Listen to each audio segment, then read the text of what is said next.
ఇక వల్లభ హాసిని పెళ్లి రోజు సందర్భంగా తిలోత్తమ హాసినికి హారాన్ని అయితే గిఫ్ట్ ఇవ్వబోతుంది. ఇక తిలోత్తమ ఉద్దేశం ఏంటంటే ఆ హారాన్ని మెడలో వేసుకోగానే హాసిని తను ఎంతో మర్చిపోయి అద్దంలో చూసుకుంటే తనకి కళ్ళు తిరిగిపోయి తనకు తెలిసిన రహస్యాన్ని పేపర్ పైన రాస్తుంది అనే నమ్మకంతో హారాన్ని అయితే హాసినికి ఇవ్వాలి అనుకుంటుంది. అదే విషయాన్ని వల్లభకి చెప్తుంది తిలోత్తమ చెప్తుంది. ఇక కేక్ కట్ చేయడానికి హాసిని వల్లభ ఇద్దరు కలిసి కిందికి దిగి వస్తారు. వాళ్ళని చూసి ఇంటి సభ్యులు ఎంతగానో మర్చిపోతూ ఉంటారు. ఇక హాసిని కేక్ కట్ చేయడానికి వెళ్తుంది. ఇక ఇంతలోనే తిలోత్తమ తనకు తీసుకొచ్చిన హారాన్ని గిఫ్ట్గా ఇస్తుంది.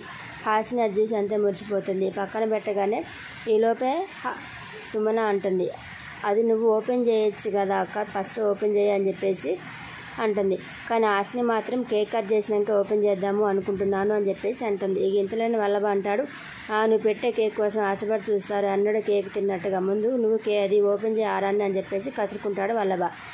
ఇక తన హారాన్ని ఓపెన్ చేస్తుంది. ఓపెన్ చేయగానే అందులో వజ్రాల హారం ఉంటుంది. హాసిని ఎంతగానో మర్చిపోతుంది. అబ్బా చాలా బాగుంది హారం అని చెప్పేసి అనుకుంటుంది హాసిని. ఇక తిలోత్తమ, నాన్న నువ్వు ఆ హారాన్ని తీసుకొని హాసిని మెడలో వెయ్యి అని చెప్పేసి వల్లభకు చెప్తుంది. వల్లభ హారాన్ని తీసుకొని హాసిని మెడలో వేస్తాడు. ఇక అక్కడ వేయగానే ఎంతలోనే నాగులమ్మ వస్తుంది. నాగులమ్మ రాగానే ఏంటి ఇలా వచ్చావు నువ్వు అని చెప్పేసి కసురుకుంటుంది సుమన. ఇక లూజుని చూద్దామని చెప్పేసి వచ్చాను నేను అని చెప్పేసి అంటుంది. ఇక కేక్ కట్ చేసి అందరికి పెడుతుంది. తాను ఫస్ట్ వల్లభకు పెట్టకుండా నయనికి పెడుతుంది. నయని తింటే తను మంచిగా ఉంటున్నాను, నేను మంచిగా ఉన్నట్టు నన్ను ప్రేమగా చూస్తుంది నయని, అందుకే నేను ఫస్ట్ నయనికి పెడతానని నయనికి పెట్టేసిన తర్వాత వల్లభకు పెడుతుంది. ఇక హాసిని అంటుంది, ఇక నాగులమ్మకు కూడా పెట్టే కేక్ తినటానికే కదా తను వచ్చింది అని చెప్పేసి అంటారు. ఇక ఇంతలోనే తనను పాప నువ్వు ఒకసారి ఎత్తుకొని వెళ్తాను అని చెప్పేసి అంటుంది ఆ నాగులమ్మ. కానీ హాసిని సుమన మాత్రం లేదు నేను ఇవ్వను పాపని అని చెప్పేసి దబాయిస్తుంది.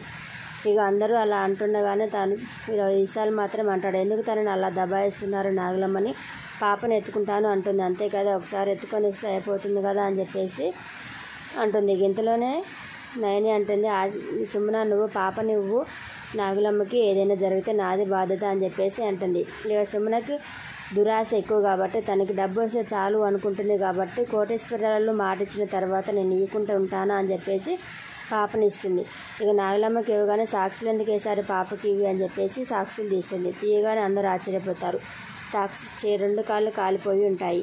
ఇక అందరూ తిలోత్తమ నిలదీస్తారు. తిలోత్తమ అంటుంది, నా చేతులు కాలినట్టే తన కాళ్ళు కూడా కాలాయేమో, ఇంకా పాపని ప్రాణాలతో తీసుకొచ్చాను, ఏ హాని జరగకుండా అది మర్చిపోయి అందరు నన్ను నిలదీస్తున్నారు, కావాలని నేను కాల్చాను కాళ్ళు అని చెప్పేసి నన్ను అంటున్నారు అని చెప్పేసి అంటుంది.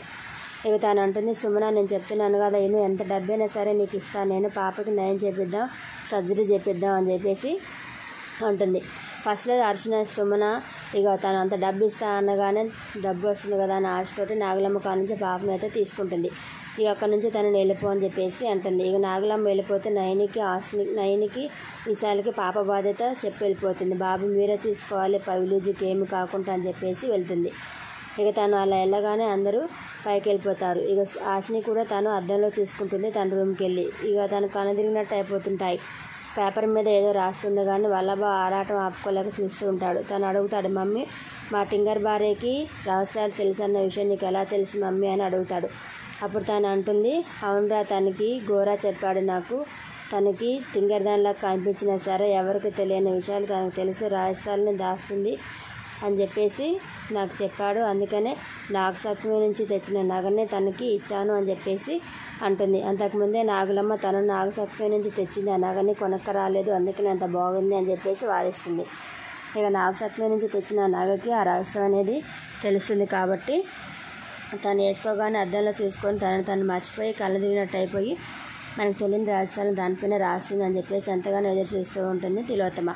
ఇక ఆరాటం ఆపుకోలేక వల్లబాబు ఏం రాసిందో చూద్దామని చెప్పేసి వెళ్తాడు. కానీ తను డిస్టర్బ్ చేయకురా నువ్వు దగ్గరికి వెళ్ళకు అని తిలోత్తమ మొత్తుకుంటున్నా సరే వల్లభ ఎన్నుకుంటా పోయి చూస్తాడు.